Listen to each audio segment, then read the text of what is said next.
Alright, let's try this again for the third time. Um, it is 12:15. Not the time, but the date. I have not been on for 2 years. And I got a hair up my butt last week and was like, I had to start doing videos again because I had decided I always take a break at the end of the year.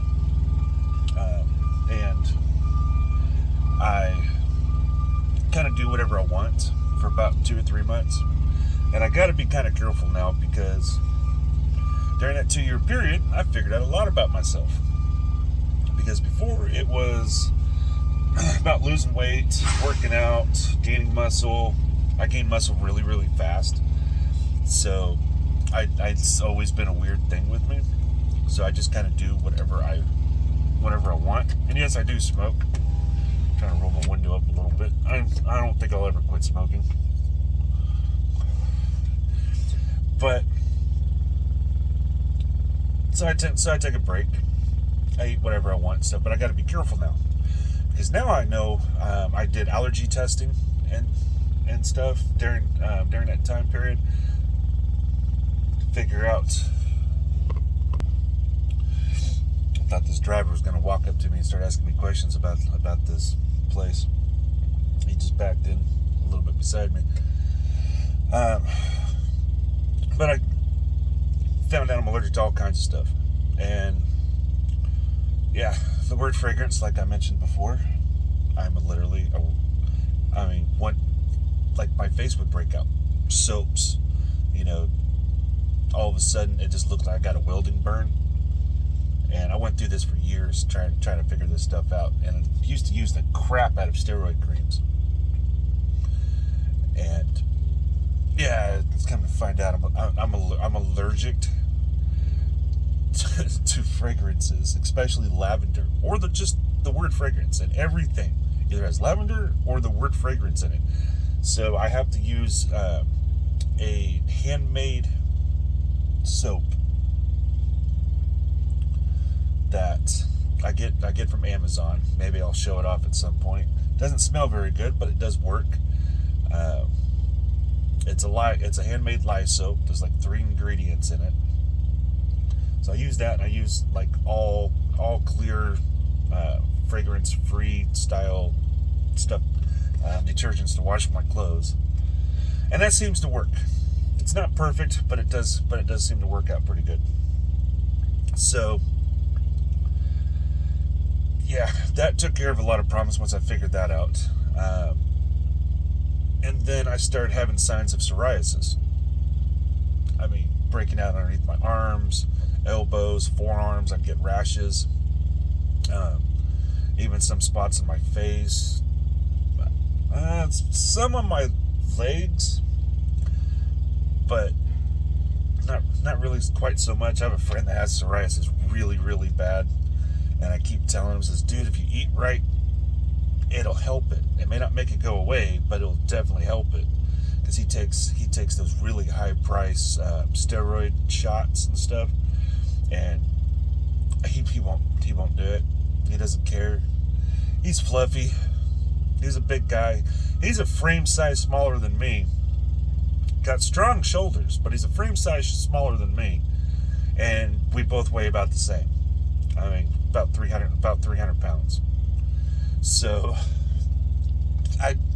he is what he is. I mean, I can't force him to do anything. I can't make him do anything. So he is if I can talk straight, he is his own person. I'll try to say that 5 times faster. So I just worry about myself. I learned how to lose weight, how to keep it off. I know how to do it. I know how to do it quickly and efficiently without doing something stupid and hurting myself. I don't starve myself. And, well, I do fasting, but I don't do, like, low-calorie stuff. I just don't. I mean, I will still eat 2,500 calories a day without thinking about it. And I will still lose weight. It is simply the way that it is. My body burns. When I had a test, my body burns about 3,300 calories a day. So as long as I stay underneath that, I'm good. And I can still be healthy. I can still eat, fatty meats and butter and bacon, eggs, and whatever in the hell I want. But I eat one meal a day, and that's pretty much it.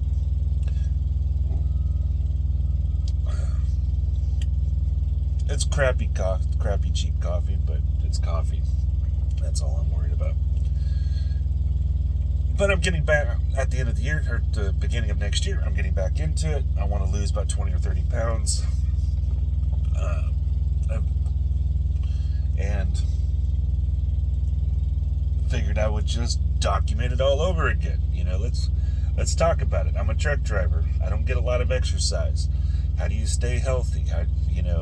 And stuff. So figured this would be fun, and it would definitely be interesting for some people. Maybe it can help out some people. I've learned to control my psoriasis and what triggers it and how to get it to go away. I still use steroid creams to control it. I don't use them nearly as much as I used to. So a lot of these videos are going to be pretty random.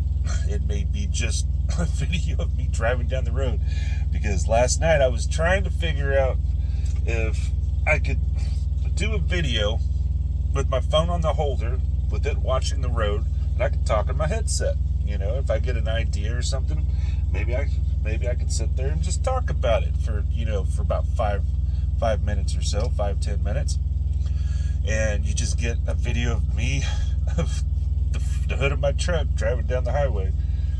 And I've got this thing. It's a Blue Parrot trucker headset, 650, double-sided. I don't keep that set on because that's illegal in most states. And it is just as loud. The mic picks up everything just as much as this little earbud does. Or if I disconnect everything and just use the mic off the phone, there's no difference, and I don't understand why. It's like this thing costs $200+, and the sound quality absolutely sucks. So, yeah, I was just like really disappointed. Hell, it's got some buttons on. I don't even know what they do. It's got noise canceling, which works in my ear, but does not work with the mic. So I'm trying to figure some stuff out. There's not a lot of stuff I can do on a truck, but there's a lot of stuff that can be talked about that I have figured out by years and years of just experimentation. So we'll get into it at some point, but I'm not worried about thumbnails. I'm not worried about editing. If I do editing, it's going to be just so I can splice some stuff together. No big deal. So we'll be getting into it. I'm just doing this for my benefit, no one else's at this point. And when it starts warming up, you'll see me shave my head, shave my face again. So I look like a scruffy old man right now. But we'll get into it, and we'll see what happens.